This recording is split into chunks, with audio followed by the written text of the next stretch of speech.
ओम शांति। प्रिय आत्माओं, बहनों और भाइयों, आज का विषय है सर्वव्यापी। अति सम्माननीय धर्माचार्य और धर्मगुरु जी, आप सभी को सादर प्रणाम करते हुए यह जानना चाहूँगा कि जब आप भगवान से कभी मिले नहीं, जानते नहीं, वेदों शास्त्रों के द्वारा परमात्मा को जाना नहीं जा सकता, ऐसे में परमात्मा को सर्वव्यापी कहना, इसका आधार क्या है? यह बात आपको किसने कही, कब कही, कहाँ कही? आपके हिसाब से परमात्मा सर्वव्यापी है। पशु पक्षी कुत्ते बिल्ली में भी परमात्मा है, तो इसे प्रमाणित करके बताओ, वरना स्वयं पर रहम करो और जनता में भ्रम फैलाना बंद करो। परम धाम में रहने वाले परम पिता परमात्मा को बदनाम मत करो।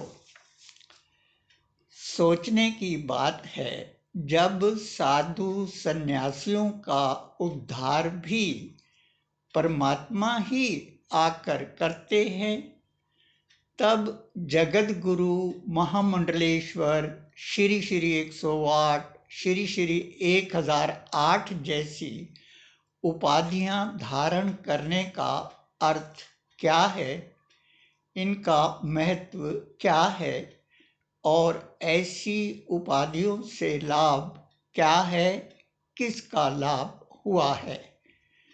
कोई इस पर रोशनी डालना चाहेगा, बताना चाहेगा? शायद कोई नहीं। शास्त्रों में स्पष्ट लिखा है कि परमात्मा कहते हैं कि मैं जो हूँ, जैसा हूँ, कौन हूँ और कैसा हूँ, इसका परिचय मैं स्वयं ही आकर देता हूँ। मुझे वेदों शास्त्रों द्वारा नहीं जाना जा सकता। परमात्मा को ना जानने के बावजूद आप परमात्मा को कुत्ते बिल्ली आदि में कहते हो, सर्वव्यापी कहते हो। सर्वव्यापी की सच्चाई को यदि जानना चाहते हो तो एक बार आप किसी को कुत्ता कहकर बुलाओ, फिर देखो वही कुत्ता आपकी बुद्धि में भरा सर्वव्यापी का भूत कैसे उतारता है, कैसे आप पर झपटता है और आप वहां से कैसे भागते हैं। आपके हिसाब से परमात्मा सर्वव्यापी है, तो फिर अवतरित कौन होता है? गीता ज्ञान कौन देता है? अधर्म नाश और सत्य धर्म की स्थापना कौन करता है? बड़ी बड़ी उपाधियां धारण करने वालों के पास है कोई इसका जवाब? यदि है तो बताओ, सबके सामने बताओ। यदि इसका जवाब आपके पास नहीं है, तो इस बात का जवाब दो कि मरने के बाद क्यों कहते हैं कि परमात्मा इस आत्मा को शांति देना? कौन से परमात्मा से कह रहे हो? किससे गुहार लगा रहे हो? यदि आपके अंदर परमात्मा है तो आप ही शांति दे दो ना। जानने वाली आत्मा में भी परमात्मा है, तो उसे शांति की दरकार क्या है और क्यों है, जबकि उसमें भी परमात्मा मौजूद है? अब भी समय है, अपनी गलती सुधार लो। अहंकार में मत रहो। परमात्मा के साथ भोले जनसाधारण से भी क्षमा मांग लो, क्योंकि परमात्मा सर्वव्यापी नहीं, परम धाम के रहने वाले हैं, निराकार हैं। उनका स्वरूप ज्योतिर्मय बिंदु है, जिसकी यादगार शिवलिंग के रूप में मौजूद है। जब धर्म की अति ग्लानि होती है, जैसे कि हो रही है, हो चुकी है, ऐसे समय में अवतरित होकर परमात्मा अपना परिचय स्वयं ही देते हैं। हमें भी दिया है, जिसे आप लोगों तक पहुंचा रहे हैं, बता रहे हैं।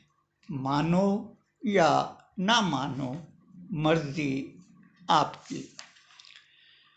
यह आप सभी जानते हैं कि ब्रह्मा ने सृष्टि रची, लेकिन सृष्टि का रचयिता निराकार परमात्मा शिव इनके तन का आधार लेकर नई सृष्टि की रचना करवाते हैं।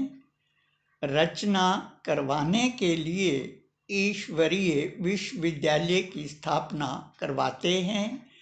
इसका मुख्यालय माउंट आबू राजस्थान में है।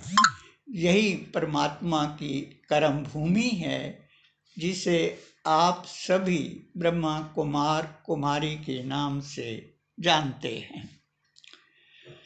हो सकता है आपके मन में इनके प्रति तरह तरह की बातें हों, प्रश्न हों, लेकिन आप यह भी जानते हैं कि विद्यालय के सभी विद्यार्थी एक समान नहीं हो सकते।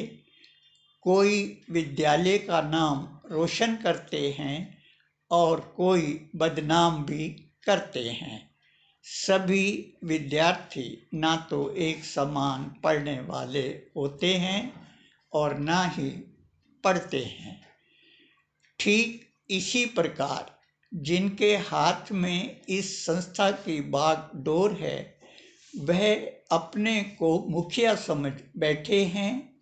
जनबल और धन बल की शक्तियों में धर्म गुरुओं की तरह इतने मदहोश हो गए हैं कि सत्य पर चलने वाले पांडवों यानी ब्रह्मा कुमार कुमारियों पर तो अन्याय अत्याचार करते ही हैं, कर भी रहे हैं।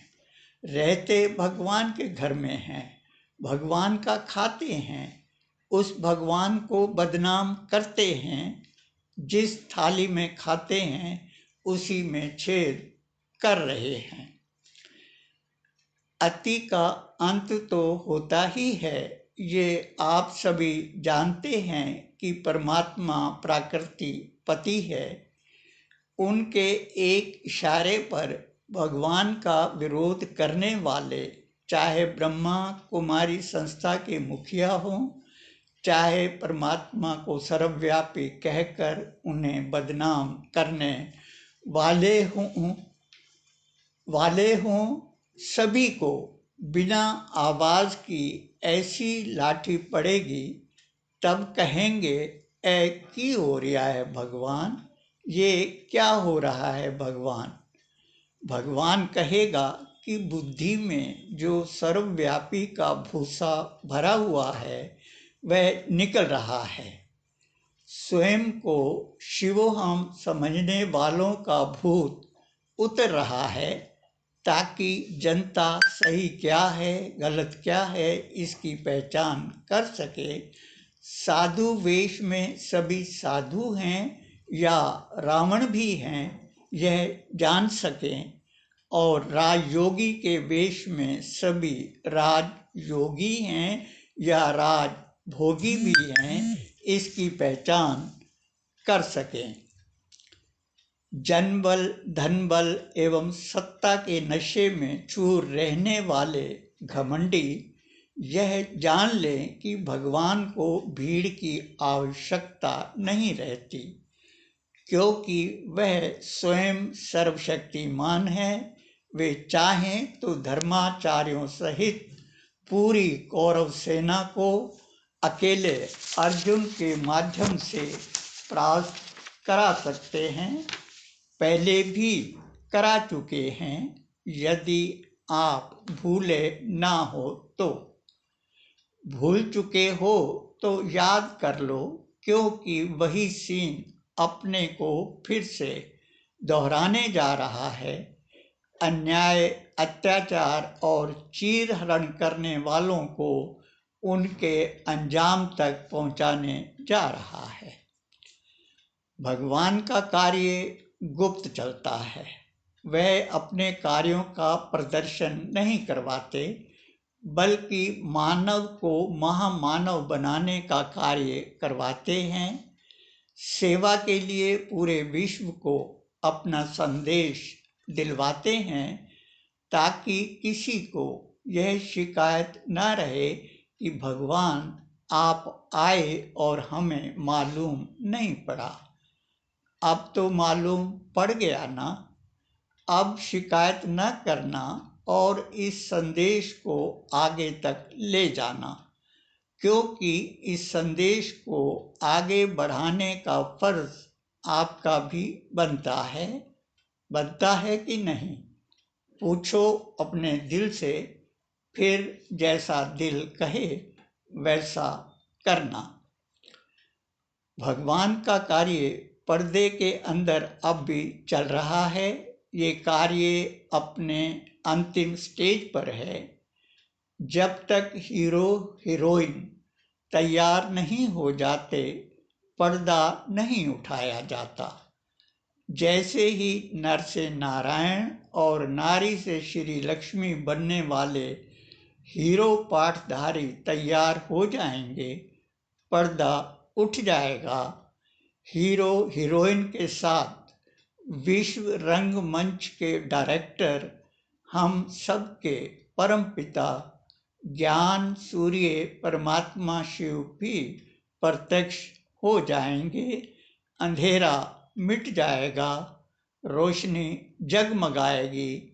रावण का अंत और राम राज्य का उद्घोष हो जाएगा। सत्य धर्म की स्थापना और अधर्म का नाश हो जाएगा। अच्छा, ओम शांति। शिव शक्ति पांडव सेना।